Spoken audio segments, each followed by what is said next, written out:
I was little, I used to trick or treat. You know, I used to love candy. Me and my brother and sister used to go house to house to house. You know, we get to Jay's house, and who remembers Jay? Big size candy bars, right? Jay gave out the big size candy bars. And so we get to Jay's house and, you know, knock on the door, trick or treat. And Jay used to be always excited to see us. He's like, hey kiddos, come on in. So we go into his place, he'd give us a little pep talk, drop in that big old candy bar and send us on our way. And so one year, my brother and sister, they got too cool to hang out with their little brother, me. And so they decided to do their own thing, and my mom felt sorry for me at the time, so she decided to come with me. She doesn't know anything about Jay, mind you. We go house to house to house. Eventually we get to Jay's house. Jay answers the door after we knock, and I got my tiger outfit on, if you can imagine. So I knock on the door. You know, Jay says, hey kiddo, this must be your mom, come on in. So I go to take a step in. My mom pulls my arm back. And I'm looking at Jay, and I'm looking at my mom, and I'm looking at Jay, and I'm looking at my mom, and I'm looking at Jay. I'm confused. She says, real sternly, no thanks, we have to go. And so I reach out my bag to get my full-size candy bar, right? Drops in, and we walk off. And I asked my mom right after that, because I was so confused. I said, Mom, you know, why didn't we go into Jay's house? Why didn't we talk to Jay? And she said, I'll never forget this. She bent down, she says, honey, it's not safe to talk to strangers. Creating a common bond is probably the most powerful thing you can do to create a connection with somebody else. Subconsciously, when you find that common bond, you both step into the same world together. Same tunnel. And it becomes this whole new world that you guys both know. And that whole barrier of, man, we're strangers, or man, I don't know this person, goes away. It goes away. This is what we're looking for in conversations. Discover a common bond with somebody. The more commonalities we have with a person, the deeper the rapport. So the sweetest sound to anyone's ear in any language is our own names. It's how we identify ourselves with ourselves, if that makes sense. So we have a deep emotional connection to our names. And it starts young. You know, parents are always using it.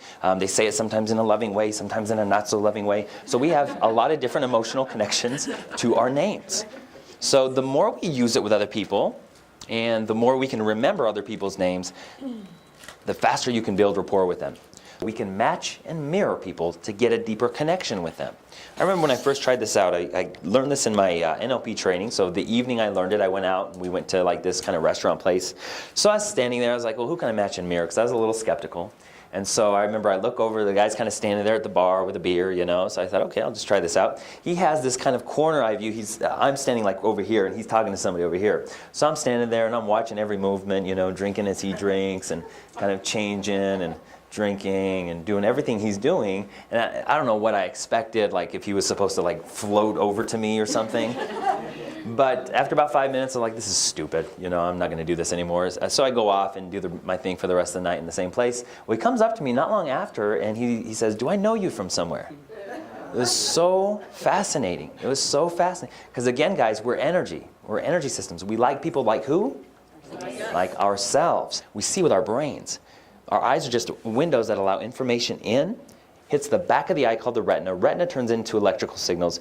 Electrical signals is being sent back through the optic nerve, which is like a cable cord. It's fascinating. And it connects to the back of the brain called the visual cortex. So as you look at me right now, your eyes aren't seeing me, your brain is, your mind is. So as I'm doing this and matching and mirroring, her mind is thinking, oh, a friend. He's like me. And so we begin to synchronize our energies, and something powerful happens. And here's the cool thing, guys. It's natural. It's natural. Look around the people around you. Look how you're sitting. Notice. Just notice the people around you. If you got your legs crossed, who around you has their leg crossed? I mean, look at these four. I mean, bam, bam, bam, bam. Rapport is a natural thing.